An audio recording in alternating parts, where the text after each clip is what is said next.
Kami dari Prodi Desain Komunikasi Visual, Fakultas Seni dan Desain, Universitas Negeri Makassar, dari kelas DKVB, kelompok 5, mata kuliah Metodologi Desain.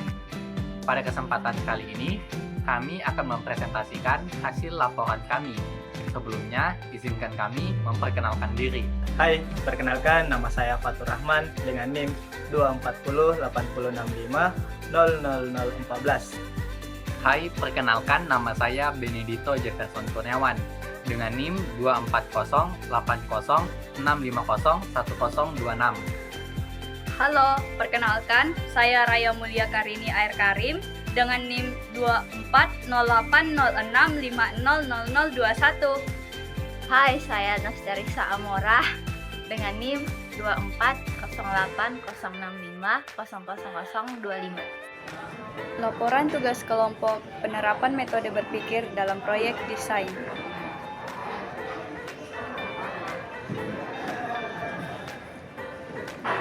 Dalam dunia desain yang terus berkembang, kemampuan berpikir kritis dan kreatif menjadi fondasi penting dalam menciptakan solusi desain yang tidak hanya indah secara visual, tetapi juga relevan secara fungsional dan emosional.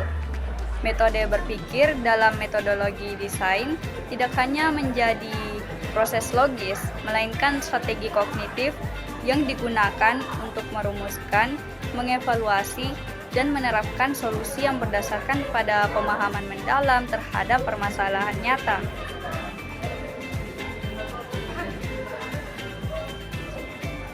Pada proyek ini, kami mengimplementasikan metode berpikir desain dalam proses pengembangan ulang kemasan keripik singkong kongsi. Dalam hal ini, kemasan tidak hanya berfungsi sebagai pelindung produk, melainkan juga sebagai media komunikasi visual yang merepresentasikan identitas, nilai, dan keunggulan produk kepada target audiens.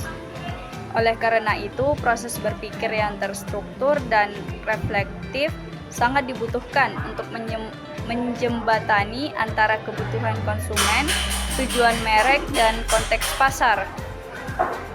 Kami menggabungkan pendekatan berpikir sistematis yang berbasis logika dan observasi, serta pendekatan berpikir kreatif yang membuka kemungkinan baru melalui eksplorasi ide-ide segar. Dengan mengintegrasikan kedua pendekatan ini, kami mampu memetakan permasalahan secara mendalam, mengembangkan ide solusi secara luas, dan menghasilkan desain akhir yang didasarkan pada riset pengguna serta insight pasar yang aktual. Hasil dan pembahasan. Yang pertama, identifikasi masalah dalam kemasan saat ini. Langkah pertama yang kami tempuh adalah mendefinisikan permasalahan inti dari kemasan keripik singkong kongsi. Kami menggunakan pendekatan berpikir divergen dan konvergen, yaitu memperluas kemungkinan masalah dari berbagai sumber dan menyaring hingga menemukan isu yang paling signifikan. Adapun permasalahan yang berhasil kami identifikasi meliputi: yang pertama, kurangnya daya tarik visual. Kemasan yang digunakan cenderung polos dan tidak menonjol di antara produk pesaing. Warna dan tipografi tidak cukup menggugah perhatian atau menyampaikan karakter merek secara kuat. Akibatnya, produk kurang mencuri perhatian di rak toko. Yang kedua, informasi produk tidak dikomunikasikan secara maksimal. Banyak konsumen tidak menyadari bahwa keripik singkong kongsi dibuat tanpa bahan pengawet dan menggunakan bahan baku lokal yang berkualitas. Ini menunjukkan kurangnya strategi komunikasi visual yang informatif dan persuasif pada kemasan saat ini. Yang ketiga, isu keberlanjutan dan lingkungan. Bahan plastik yang digunakan sulit terurai dan tidak menunjukkan kepedulian terhadap isu lingkungan, yang kini menjadi perhatian besar konsumen modern.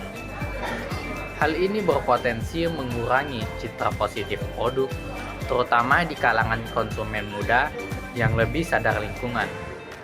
Dengan mengidentifikasi permasalahan tersebut secara menyeluruh, kami memperoleh arah yang lebih jelas dalam merancang solusi desain yang tepat sasaran. Yang kedua, konsep solusi yang dikembangkan. Tahap selanjutnya adalah mengembangkan solusi berdasarkan hasil identifikasi masalah. Kami menerapkan metode brainstorming yang memungkinkan munculnya ide-ide dari berbagai sudut pandang, baik dari segi estetika, fungsionalitas, hingga keberlanjutan. 3 pilar utama dari konsep solusi yang dikembangkan antara lain: yang pertama, desain visual yang menarik dan komunikatif. Kami merancang kemasan dengan warna-warna yang lebih hidup, seperti hijau daun, kuning singkong, dan coklat alami. Selain itu, ilustrasi singkong lokal dan pola etnik digunakan untuk menciptakan ciri khas yang memperkuat identitas merek dan nuansa lokal.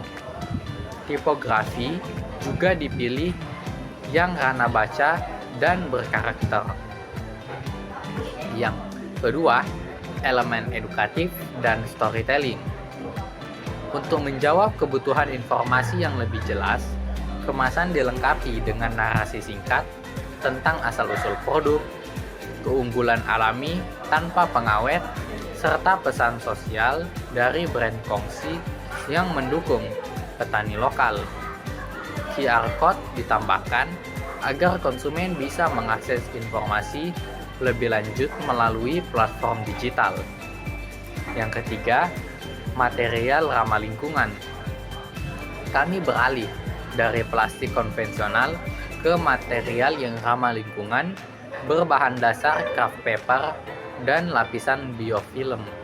Selain menunjukkan komitmen pada keberlanjutan, material ini juga memberikan kesan alami dan lebih sesuai dengan karakter produk.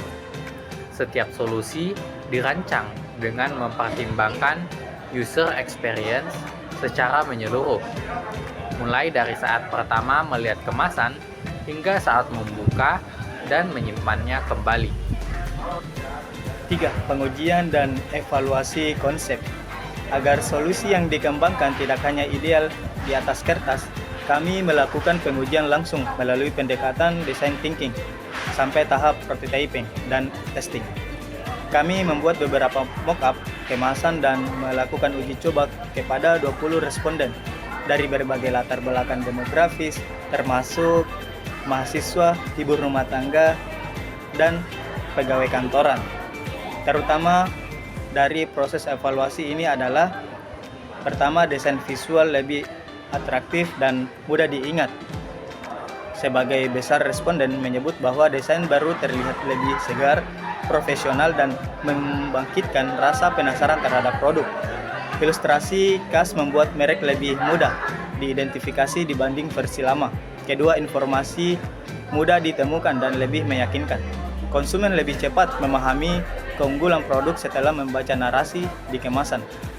Penambahan QR Code juga dianggap sebagai nilai tambah karena memberikan opsi interaktif tanpa membuat kemasan terlihat penuh teks.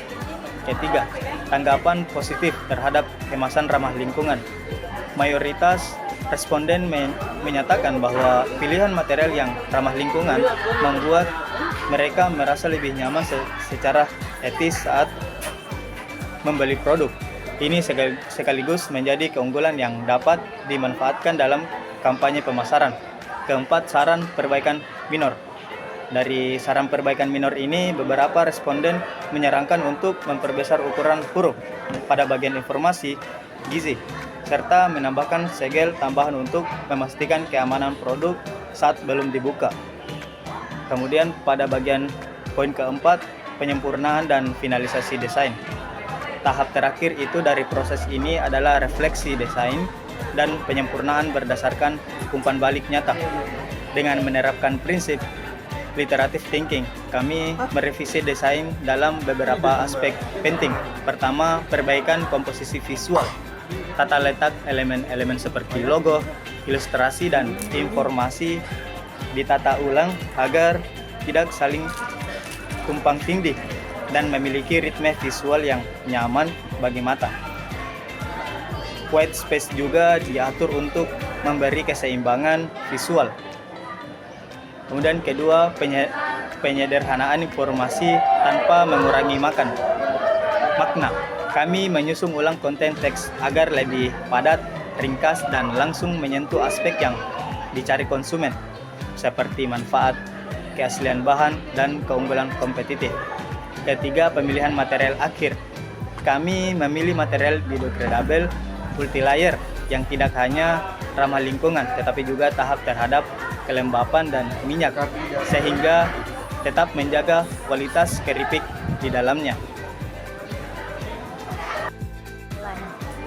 Penerapan metode berpikir dalam proses desain terbukti memberikan hasil yang lebih tajam, terarah, dan bernilai tinggi bagi proyek pengembangan kemasan keripik singkong kongsi. Dengan mengintegrasikan cara berpikir sistematis atau analitis dan cara berpikir kreatif atau eksploratif, kami dapat menghasilkan solusi desain yang tidak hanya memenuhi tuntutan estetika, tetapi juga menjawab kebutuhan pengguna dan memperkuat daya saing produk di pasar. Melalui proses berpikir yang dimulai dari identifikasi masalah, ideasi, hingga uji konsep dan literasi, kami menyadari bahwa desain bukan sekedar untuk visual, melainkan hasil dari proses pemecahan masalah yang kompleks. Desain adalah refleksi dari pemahaman mendalam terhadap manusia dan konteks sosialnya. Sebagai refleksi akhir, kami menyimpulkan bahwa metode berpikir dalam desain, jika diterapkan secara utuh dan konsisten, maupun mengubah pendekatan konvensional menjadi lebih strategi dan inovatif. Desain kemasan bukan hanya soal menarik perhatian,